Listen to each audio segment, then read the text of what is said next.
Kisah burung hudhud dan Nabi Sulaiman alaihi salam yang disebutkan dalam Al-Quran. Begitu banyak kisah hewan yang disebutkan dalam Al-Quran, hadis, dan riwayat sejarah Islam. Burung hudhud menjadi salah satu hewan yang dimuliakan karena jasanya yang begitu besar.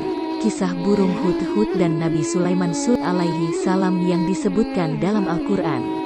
Berdasarkan kisahnya, burung hudhud hidup di zaman Nabi Sulaiman. Ia ditugaskan oleh Nabi Sulaiman untuk mencari informasi di daerah lawan dan menyampaikan informasi tersebut kepadanya.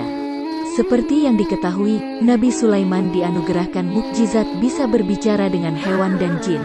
Karena itu, pasukan kerajaannya pun banyak terdiri dari kalangan mereka, salah satunya adalah burung hudhud. Mengutip buku kisah-kisah terbaik hewan dalam Al-Quran karya Suraya Al-Biruni, burung hudhud menjadi hewan yang berjasa dalam membantu Nabi Sulaiman untuk mengingatkan umatnya agar senantiasa menyembah Allah. Bagaimana kisah lengkapnya? Kisah burung hudhud dan Nabi Sulaiman. Nabi Sulaiman dianugerahi istana dan kerajaan yang besar oleh Allah.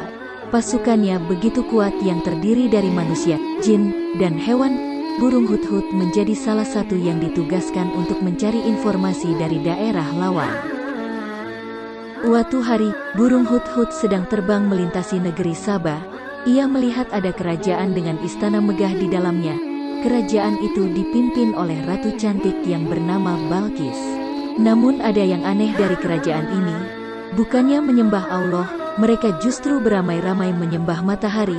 Melihat keanehan ini, burung hudhud pun berniat memberikan informasinya kepada Nabi Sulaiman.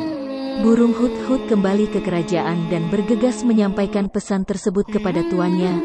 Nabi Sulaiman tersenyum dan berkata, "Kita lihat saja, apakah kamu benar atau kamu termasuk orang-orang yang berdusta." Kemudian Nabi Sulaiman menuliskan surat kepada Ratu Balqis. Ia mengajak Ratu Balqis beserta seluruh rakyatnya untuk meninggalkan sembahan matahari dan beralih menyembah Allah Subhanahu wa Ta'ala.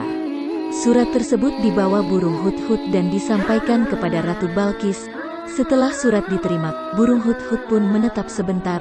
Ia berniat menguping pembicaraan serius antara Ratu Balqis dengan para menterinya. "Kita adalah orang-orang yang memiliki kekuatan dan juga memiliki keberanian dalam berperang. Keputusan berada di tanganmu, pertimbangkanlah apa yang akan kamu perintahkan," kata seorang menteri kepada Ratu Balqis. Ratu Balqis tidak sepakat dengan ajakan perang yang diusulkan menterinya itu. Ia merasa bahwa Sulaiman bukanlah orang biasa, melainkan orang terpandang. Sebab, surat yang ia tulis menggunakan bahasa yang begitu sopan dan luhur. Dalam buku Satwa dan Puspa dalam Al-Quran karya Dewi Rika, disebutkan bahwa akhirnya Ratu Balqis mengirim utusannya untuk memberikan hadiah kepada Sulaiman. Ia ingin mengetahui bagaimana reaksi Sulaiman menerima hadiah yang diberikannya. Mendengar hal tersebut, burung hudhud pun bergegas kembali ke istana Sulaiman. Ia menyampaikan semua informasi yang ia dengar kepada tuannya.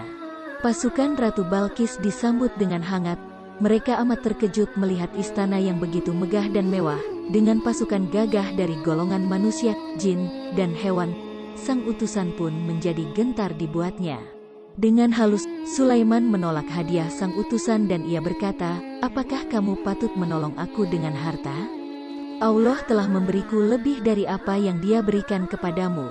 Akhirnya, pulanglah sang utusan membawa kembali hadiah-hadiah itu.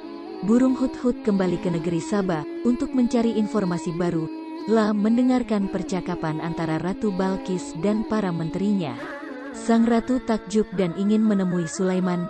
Mendengar itu, burung hudhud pun kembali ke kerajaannya. Melaporkan akan kedatangan Ratu Balqis ke kerajaan Sulaiman. "Apa yang paling disukai rakyat negeri Sabah, wahai hudhud?" tanya Sulaiman kepada hudhud. "Mereka paling bangga akan singgasana ratu yang megah, tuanku," jawab burung hudhud. Sulaiman pun memerintahkan anak buahnya untuk mengambil singgasana Ratu Balqis dari negeri Sabah. Kemudian, singgasana itu diubahnya sedikit. Setibanya Ratu Balqis di kerajaan Sulaiman, alangkah terkejutnya dia melihat singgasananya telah berada di depannya. Ratu Balqis pun takjub dengan singgasananya yang telah berpindah sejauh ribuan kilometer ke kerajaan Sulaiman. Dia dan kaumnya pun bersujud dan menyembah Allah SWT. Dalam peristiwa ini, burung hudhud telah berjasa besar membantu Nabi Sulaiman untuk mengingatkan umatnya agar menyembah Allah SWT.